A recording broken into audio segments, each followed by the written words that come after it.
হঠাৎ নতুন বাঁক নিল মধ্যপ্রাচ্যের রাজনীতি। রোববার বিদ্রোহীদের অভিযানে বাশার আল আসাদের পতন হয়েছে। প্রাণ বাঁচাতে তিনি দেশ ছেড়ে পালিয়ে গেছেন রাশিয়ায়, আর তার সাথেই ধূলিসাৎ হয়ে গেছে রাশিয়ার মর্যাদা। ভেঙে চুরমার হয়ে গেল পুতিনের দম্ভ। কিন্তু কেন আসাদের পতনের সাথে রাশিয়ার মর্যাদায় আঘাত লাগার আসল রহস্য কি? সিরিয়ায় বাশার আল আসাদের পতনের সাথে রাশিয়ার কি সম্পর্ক? এসব নিয়ে বিস্তারিত থাকছে প্রতিবেদনের বাকি অংশে। আর কেটিভি নিউজ 24 চ্যানেল থেকে আপনাদের সাথে আছি আমি মেহেদি হাসান।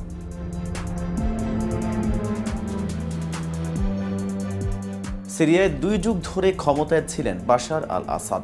এর মধ্যে প্রায় 1 দশক তাকে ক্ষমতায় টিকিয়ে রাখতে বড় ভূমিকা পালন করে রাশিয়া।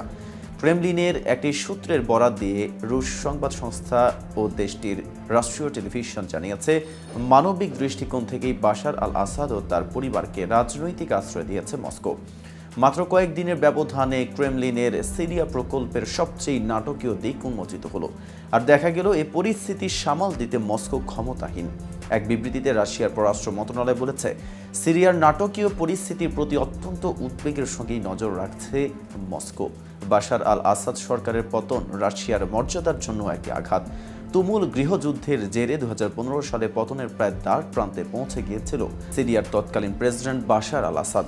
সে সময় তাকে রক্ষা করার জন্য হাজারো সেনা পাঠিয়েছিল রাশিয়া। অবশ্য সিরিয়ার রুশ সেনা পাঠানোর পেছনে মস্কোর কিছু উদ্দেশ্যই ছিল। এর মধ্যে একটি হলো বৈশ্বিক পরাশক্তি হিসেবে নিজের অবস্থান জানান দেওয়া। সোভিয়েত ইউনিয়নের পতনের পর পশ্চিমা ক্ষমতা ও আধিপত্যের প্রতি এটি ছিল রাশিয়ার ছুঁড়ে দেওয়া বড় কোনো চ্যালেঞ্জ। আর এক্ষেত্রে রুশ প্রেসিডেন্ট ভ্লাদিমির পুতিন সফল হন বলেও প্রমাণ হয়। 2017 সালে পুতিন সিরিয়ায় অবস্থিত রাশিয়ার হামিমিম বিমান ঘাঁটি পরিদর্শন করেন।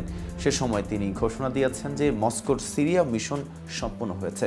বিভিন্ন প্রতিবেদনে নিয়মিতভাবে বলা হচ্ছিল, রুশ বিমান হামলায় সিরিয়ায় বেসামরিক মানুষ হতাহত হচ্ছেন। এমন প্রতিবেদন সত্ত্বেও সিরিয়ার রাশিয়ার সামরিক অভিযান দেখানোর জন্য আন্তর্জাতিক সংবাদ মাধ্যমকে আমন্ত্রণ জানানোর ব্যাপারে মস্কো যথেষ্ট আত্মবিশ্বাসী ছিল। এমনই এক সফরে সিরিয়ায় গিয়েছিলেন বিবিসির এই প্রতিবেদন লেখক স্টিভ রোজেনবার্গ। তাকে এক কর্মকর্তা বলেছেন, দীর্ঘ সময়ের জন্যই সিরিয়ায় এসেছে রাশিয়া, কিন্তু এখন সিরিয়ায় বাশার আল আসাদ সরকারের পতন রাশিয়ার মর্যাদার আঘাতের চেয়েও অনেক বড় একটি বিষয় আছে।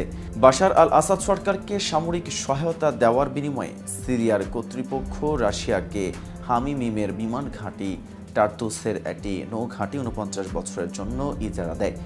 এর মধ্য দিয়েই রাশিয়া পূর্ব ভূমধ্যসাগরীয় অঞ্চলে একটি গুরুত্বপূর্ণ অবস্থান তৈরির সুযোগ পায়। এসব ঘাঁটি আফ্রিকায় সামরিক সরঞ্জাম স্থানান্তরের জন্য গুরুত্বপূর্ণ কেন্দ্র হয়ে ওঠে। মস্কোর জন্য এখন বড় প্রশ্ন হলো, সিরিয়ায় রাশিয়ার ঘাঁটিগুলো কি হবে? বাশার আল আসাদের মস্কোয় যাওয়ার ঘোষণা দিয়ে রুশ পররাষ্ট্র মন্ত্রণালয়ের বিবৃতিতে বলা হয়, সিরিয়ার সশস্ত্র বিরোধী প্রতিনিধিদের সঙ্গে যোগাযোগ রক্ষা করে চলছেন রাশিয়ার কর্মকর্তারা। আজ এ পর্যন্তই। সারা দেশের নিত্য নতুন সকল আপডেট পেতে কেটিভি নিউজ 24 এর সাথেই থাকুন।